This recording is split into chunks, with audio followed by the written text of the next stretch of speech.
दोस्तों क्या इस दुनिया में ऐसे माहौल बन रहे हैं जिससे वर्ल्ड वॉर 3 स्टार्ट हो सकता है। ईरान और इजराइल के बीच चल रहे जंग को देख के मुझे तो ऐसा ही लग रहा है। दोस्तों एक हफ्ते पहले जब ये वार स्टार्ट हुआ था तो इजराइल ने सबसे पहले ईरान के न्यूक्लियर साइट्स पर अटैक किया है। ईरान के न्यूक्लियर साइंटिस्ट को और टॉप कमांडर को पहले ही ऊपर पहुंचा दिया ताकि ये लोग न्यूक्लियर बम ना बना पाए। अगर एक हफ्ते और ईरान को मिलते तो शायद ये अब तक कई न्यूक्लियर बम तैयार कर चुका होता, लेकिन फिर भी ईरान को इससे ज्यादा कोई फर्क नहीं पड़ा। ईरान ने इजराइल की अब तक 24 लोगों को मार दिया है। ईरान हर दिन इजराइल के नए नए प्लेस को टारगेट कर रहा है, जैसे मोसाद का हेडक्वार्टर उसे खत्म कर दिया, इजराइल का माइक्रोसॉफ्ट ऑफिस उसे भी हवा में उड़ा दिया, और बिल्ड शेबाक के हॉस्पिटल पर हमला करके इजराइल के 50 लोगों को अब तक घायल कर दिया। अब इजराइल को ईरान के इन बैलिस्टिक मिसाइलों को रोकने के लिए इजराइल को हर दिन $285 मिलियन का खर्चा आ रहा है। बैलिस्टिक मिसाइलों को रोकने वाले सिर्फ एक इंटरसेप्टर की कीमत $3 मिलियन की है। अब ईरान के मिसाइल को रोकने में इजराइल के पसीने छूट रहे हैं। लेकिन अगर ईरान ऐसे ही इजराइल पर हमला करता रहा तो इजराइल का एयर डिफेंस सिस्टम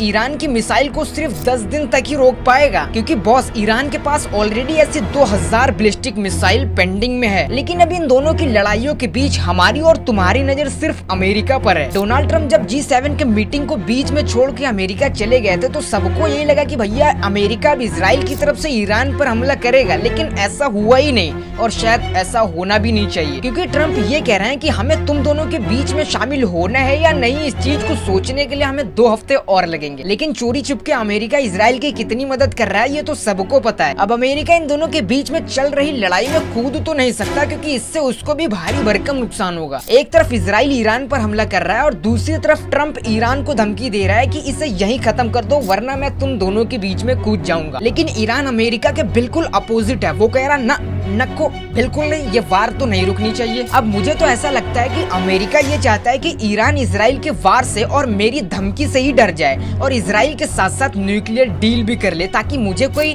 भरकम नुकसान ना हो। तो आज के लिए बस इतना ही। अगर वीडियो अच्छी लगी हो तो चैनल को सब्सक्राइब एंड वीडियो को लाइक कर दीजिए।